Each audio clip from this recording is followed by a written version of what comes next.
Hi everyone, welcome back to Monbingo Home.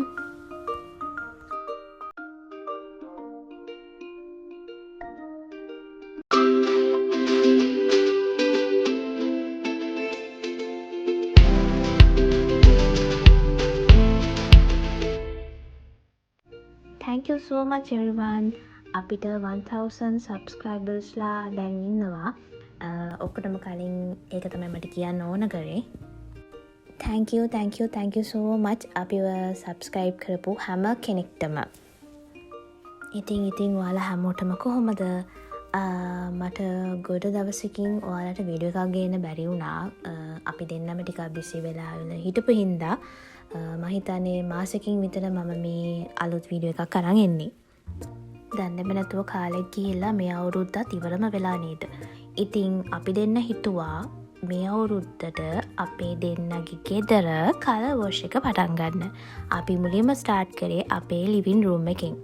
ගිය දවස් ටිකේ ගොඩාක් වැස්සනේ. වැස්සත් එක්ක ඉතින් එන සයිඩ් ඉෆෙක්ට්ස් තමයි මේ තියෙන්නේ. ඔයාලා දකින්න ඇති අපේ ගෙදරත් තැන් තැන්වල වතුර පැල්ලම් ඇවිල්ලා තිබ්බා. කොච්චර වෝටර් බේස් කරත් ඉතින් මේ එන වැස්සට කොහෙන් හරි වතුර පැල්ලමක් අනිවාර්යයෙන්ම අවුරුද්දට එකපාරක් හරි එනවම තමයි. ඉතින් ඒවා ඔක්කොම අපි සුද්ධ කරලා ඒ තෙමන තැන් හදලා අලුතෙන් ගෙදර ටිකක් අස් කරන්න කියලා අපි දෙන්න හිතුවා. ඒ වගේම තමයි අපේ ගෙදර සමහර තැන් මට හිතුණා පොඩ්ඩක් කලර් චේන්ජ් එකක් කරන්න. මෙච්චර කාලයකට අපේ ගෙදර බ්ලැක් ඇඩ් වෙලා තිබ්බේ නැහැ. ගොඩක් ටිකේ white and green theme එක. ඉතින් මට මේ පාර හිතුණා ටිකක් බ්ලැක් කලර් එකනුත් ඇඩ් කරන්න. මොකද ඒකේ 아무තු එලිගන්ට් ලුක් එකක් මම මේ දවස් ටිකේ දකින්නවා. කාලෙන් කාලට මගේ හිත වෙනස් වෙන නිසා මම මේ දවස් ටිකේ දකින්නවා black and green වල පොඩි එලිගන්ට් ලුක් එකක්. අපේ රටේ ඉතින් ගොඩක් ඩස්ට් එකනේ. කොච්චර ක්ලීන් කරත් ඉතින් මේ ඩස්ට් එක නම් නවත්තන්න හරි අමාරුයි. ඉතින් අපි දෙන්නත් මේ දාගෙන අපේ සෝෆා එක ක්ලීන් කරනවා. ඒ වගේම තමයි අපේ මේ චූටි බෙලා ඉන්නවනේ. එයාගේ ලෝමත් ටිකක් අපිට කරදරයි. හැබැයි ඉතින් මොනව කරන්නද? ඒවත් අපි ක්ලීන් කරගෙන කොහොම හරි අපේ ගෙදර හොඳ පිරිසුදුවට තියාගන්න තමයි අපි දෙන්න try කරන්නේ. පේනවනේ ඔයාලට? අපේ බෙලා බලන්න හැමතිස්සම අපිව එයත් එක්ක සෙල්ලමට ඇදලා ගන්න. ඉතින් අපි දෙන්න මෙතන වැඩ කරනවා. එයා හතර වටේ ඇවිදලා අපිව කොහොම හරි සෙල්ලමට ඇදලා ගන්න තමයි එයා බලන්නේ. ඒ වගේම තමයි අපි මේ කාලෙම කලර් වොෂ් කරන්න පටන් ගත්තේ. තව මාසෙකින් නෙමෙයි දෙකකින් එනවා 2024. ඊට කලින් ක්‍රිස්මස් එනවා. ක්‍රිස්මස් කියන්නේ මං ආසම සීසන් එකක්. අපි බුද්දිස් වුණාට හැම ඩිසැම්බර් වලම වගේ අපි දෙන්න ක්‍රිස්මස් එකට ගෙදර පොඩ්ඩක් ඩෙකොරේට් කරනවා. ලොකුවට නෙමෙයි, නිකන් පොඩියට ආස විදියට මම හැමදාම කරනවා. ඉතින් මේ පාරත් ඒකටත් කලින් අපි දෙන්න හිතුවා ගෙදර පොඩ්ඩක් කලර් වොෂ් කරලා දාන්න හොඳයි කියලා. අපේ ගෙදර කලර් වොෂ් කරන වැඩ කරන්නෙම අපිම තමයි. ගොඩක් අය අපෙන් අහනවා අපේ ගෙදර කොෆි ටේබල් එක අපි කොහෙන්ද ගත්තේ කියලා. ඇත්තට මේක ගත්තේ නෑ. ඒක මගේ හස්බන්ඩ්ම තමයි හැදුවේ.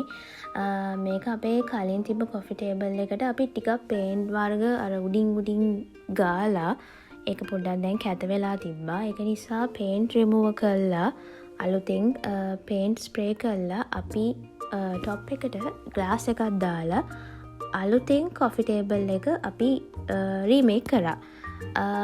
ඉතින් ඒක ටිකක් වෙනසක් කියලා හිතුණා. මොකද මම ග්ලාස් ටොප් එකක් දාන්න නෙමෙයි හිතන් හිටියේ. හැබැයි දැන් අර වුඩන් ටොප් මට දැකලම එපා වෙලා මං හිතුවා පොඩ්ඩක් මේක ග්ලාස් ටොප් එකකට යනවා කියලා.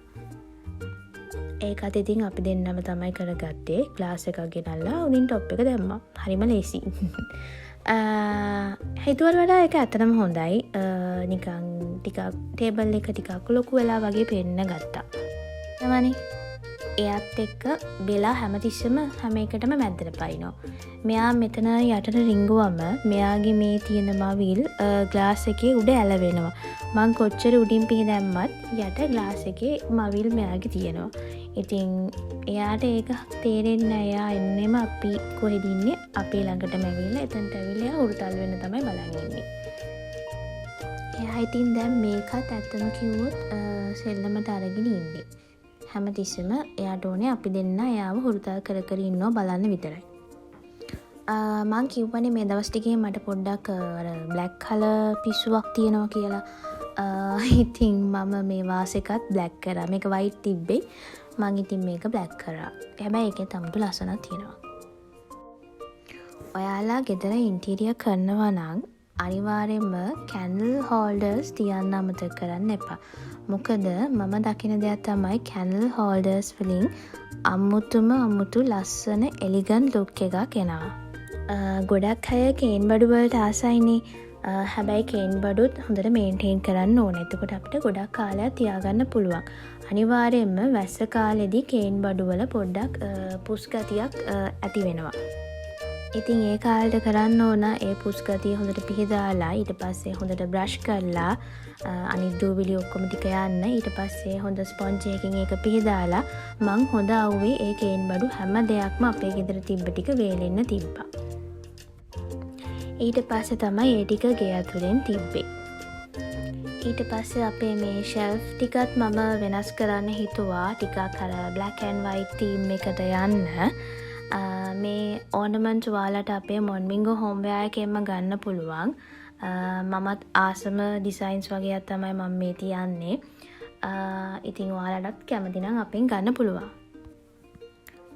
මම කාලෙන් කාලට කැමති ගෙදර වෙනස් කරන්න. හැබැයි වෙනස් කරනවා කියලා ඉතින් හැමදාම අලුත් බඩු ගන්න බෑනේ. ඉතින් තියෙන බඩු ටික වෙනස් කරලා අලුත් විදියට මම ඒක හදා ගන්නවා. දැන් අපි මුලින්ම පටන් ගත්තේ අපේ ලිවිං රූම් එකෙන්. ඊට පස්සේ අපි හිතන් ඉන්නවා ටයිම් එක තියෙන විදියට තමයි අපි දෙන්න කරන් යන්නේ. ඊට පස්සේ අපේ බෙඩ්රූම්ස්, එතකොට අපේ ඩයිනින් රූම් එක, එතකොට කිචන් එක, ඒ ඔක්කොම අලුත් කරන්න හිතාගෙන ඉන්නවා. ගොඩක් අය මගෙන් හැමදාම අහනවා කිචන් එක පෙන්වන්න කියලා. මම අනිවාර්යෙන් මේ පාර අපේ කිචන් එක පෙන්වනවා. ඉන්නකෝ අපිත් එක්ක. ඇත්තම කිව්වොත් මම ලොකුවට ප්ලෑන් කරන්නේ මට ඒවලට හිතෙන විදිහට තමයි මම ඕනමන්ට්ස් තියන්නේ. ඒව තියලා බලලා ඒක ගැලපෙන්නේ නැත්නම් ඒක ඉතින් වෙන තැනකින් තියෙනවා. ආයි තව එකක් තව තැනකින් තියෙනවා. එහෙම තමයි මම කරන්නේ. ලොකුවට ප්ලෑන් කරන්නේ නැහැ කිසිම දෙයක්. අපේ මේ වෙඩින් ෆොටෝ වෝල් එක තමයි මේ තියෙන්නේ. මේක හැමදාම මම හැන් කරනකොට බලන් ඉන්නවා. මොකද අපේ හස්බන්ඩ් මේක හැමදාම මාරු කරලා තමයි හැන් කරන්නේ. ඒක නිසා ඉතින් මම ෆොටෝ තියෙන පිළිවෙල එයාට මම හැමදාම මෙහෙම කියනවා. ගොඩක් අය මගෙන් අහලා තියෙනවා මේ ෆොටෝ වෝල් එක කොහෙන්ද හදාගත්තේ කියලා. මම මේක හදාගත්තේ ස්ටර්ලින් ෆ්‍රේම්ස්ලාට කියලා. එයාලගේ පේජ් එක තියෙනවා ඉන්ස්ටාග්‍රෑම් එකේ, ෆේස්බුක් එකේ. ඔයාලට පුළුවන් එයාලව කන්ටැක්ට් කරලා මේ විදියට ඔයාලගේ ෆොටෝ වෝල් එකක් හදාගන්න. මම මේ ෆොටෝ වෝල් එක හැදුවේ 2020. හැබැයි අදටත් ඒ විදියටම හොඳ ක්වොලිටි එකට මේ ෆොටෝස් ටික තියෙනවා. අර බ්ලැක් තීම් එකට යන නිසා මම මේ පාර බ්ලැක් කලර් කුෂන් කවර්ස් උත් ඇඩ් කරා. මට ඉක්මනටම බ්ලැක් කලර් කුෂන් ඕන නිසා මම ගෙන්න ගත්තේ දරාස් එකෙන්. ඒ දෙක තමයි මේ තියෙන්නේ. මේ පාර මගේ කලර් පැලට් එක තියෙන්නේ ඇත්තම කිව්වොත් black, green, gold, white. මේ කලර්ස් වලින් තමයි මම මේ පාර ඔක්කොම ඩෙකෝස් කරන්නේ. මේ වගේ black color tray වලට කැමති නම් ඔයාලට පුළුවන් අපේ මොන්මිගෝ හෝම්වෙයා එකෙන්ම ගන්න. ඒක පොඩි ඇඩ්වර්ටයිස්මන්ට් එකක් කියලා හිතා ගන්නකෝ. මම කැමතිම දෙයක් තමයි ගෙදර ඉන්ටීරියර් කරන එක. ඉතින් මම මේකත් මේ පාර ඒ වගේම ආසාවෙන් ඉන්ටීරියර් කරනවා. මේ බුක් එකත් මම ගත්තේ අපේ තීම් එකට ගැලපෙන නිසා. නැත්තම් වෙන ස්පෙෂල් රීසන් එකක් නම් නෑ මේ බුක් එකේ. ඊට පස්සේ අපේ ෆ්ලවර් වාස් එකට මම හිතුවා ග්ලාස් වාස් එකක් යූස් කරන්න. ඉතින් ඒකත් මේ විදියට white flowers දාලා මම ඒකත් arrange කරා. ඊට පස්සේ gold candle holders දාලා ඒක තව ස්ටයිල් කරා. මම candles දැම්මේ නෑ එකට ටිකක් කරදර නිසා. ඒක නිසා holders ටික විතරක් තිබ්බා. මම කැමතිම දෙයක් තමයි coffee table arrangement වලට. මොකද coffee table arrangement එක මම නිතරම වෙනස් කරන දෙයක්. මං හරි ආසයි ඒ වැඩේට. ඊට පස්සේ අනිවාර්යෙන්ම ඇඩ් වෙන දේ තමයි ඉන්ඩෝ ප්ලාන්ට්ස්. මෙම ඉන්ඩෝ ප්ලාන්ට්ස්ම නෙමෙයි. මම කැමති ප්ලාන්ට්ස් ටිකක් ගෙනල්ලා මම මෙහෙම ඇඩ් කරා. ඔයාලට පේනවා ඇති මම මේ පාර බ්ලැක් කලර් පොට් සූට් ඇඩ් කරලා තියෙනවා. වෙනසකටත් එක්ක අපේ තීම් එකට ගැලපෙන්න මම බ්ලැක් කලර් පොට් සූට් මේ පාර ඇඩ් කරා. දැන් මික්ස් එකට තමයි ඔක්කොම තියලා තියෙන්නේ. කියන්නේ කේන් විතරක් නෙමෙයි කේනුයි මැටි මේ බ්ලැක් කලර් පොට් එකයි ඔක්කොම මික්ස් එකට කරලා තියෙනවා. ෆයිනලි අපේ ලිවින් රූම් එක මේක් ඕවර් කරලා ඉවරයි. මෙහෙම ලිවින් රූම් එක ආපහු සෙටප් කරගන්න අපිට හරියටම දවස් 2ක් ගියා. ඒ කියන්නේ අපි අනිත් වැඩත් කරන ගමන් කරන්නේ. ඒක නිසා අපිට දවස් 2ක් ගියා. ඒ වගේම අනිත් තැනුත් මෙහෙම කරන්න හිතන් ඉන්නවා. අනිවාර්යයෙන්ම ඒවයි වීඩියෝසුත් මම ඔයාලත් එක්ක ෂෙයා කරගන්නම්. ඔයාලට මොනවා හරි ප්‍රශ්න තියෙනවා නම් මට කමෙන්ට් කරන්න. මම අනිවාර්යයෙන්ම පුළුවන් හැම වෙලාවකම රිප්ලයි කරන්න බලනවා. ගිය දවස් ටිකේ දාපු ඒවට මට රිප්ලයි කරන්න බැරි වුණාට සෝරි. මම ඒවට අනිවාර්යෙන් රිප්ලයි කරනවා. ඊළඟට එන්නේ ඉතින් ක්‍රිස්මස් සීසන් එකනේ. අනිවාර්යෙන්ම ක්‍රිස්මස් ඩෙකොරේෂන් ව්ලොග් එකකුත් මම අරන් එනවා. මං හිතන් ඉන්නේ ඊළඟට ඒක අරන් එන්න ඔයාලට. ඒක මම ඔයාලත් එක්ක ෂෙයා කරගන්නම්. මම කලිනුත් ක්‍රිස්මස් ඩෙකොරේෂන්ස් කරලා තියෙනවා. ඒවා TikTok එකේ මම දාලා තියෙනවා. මේ අවුරුද්දේ මම හිතාගෙන ඉන්නේ ටිකක් සිම්පල් විදියට යන්න. ඒකත් green and black theme එකකින් යන්න තමයි හිතාගෙන ඉන්නේ. බලමු මම ඒක ඔයාලත් එක්ක ෂෙයා කරගන්නම්. ඒ වගේම තමයි අපේ වීඩියෝස් බලලා අපේ වීඩියෝස් subscribe කරලා like කරන්න, share කරන්න. ඒ කරපු අයට හැමෝටම thank you so much. ඉස්සරහටත් මේ වගේ vlogs වලින් මම ඔයාලත් එක්ක එකතු වෙන්න. ඔයාලට මොනවා හරි ප්‍රශ්න තියෙනවා නම් මට කමෙන්ට් කරන්න, නැත්නම් මට මැසේජ් එකක් දාන්න. මම අනිවාර්යයෙන්ම රිප්ලයි කරනවා. මේ වීක් එකේම අපේ ක්‍රිස්මස් ඩෙකෝස් වීඩියෝ එකත් අපි අප්ලෝඩ් කරන්න හිතාගෙන ඉන්නවා. ඉතින් ඒකත් ඔයාලට මේ වීක් එකේම බලන්න පුළුවන්. ඒ කියන්නේ අපේ ගෙදර මේක් ඕවර් කරන වීඩියෝස් වලට අමතරව ක්‍රිස්මස් ව්ලොග්ස් ටිකකුත් ඔයාලට බලන්න ඉස්සරහට පුළුවන් වෙයි. ක්‍රිස්මස් සීසන් ස්ටාර්ට් එකත් එක්ක අපි ආපහු හමු වෙමු. Thank you for watching everyone. Bye.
you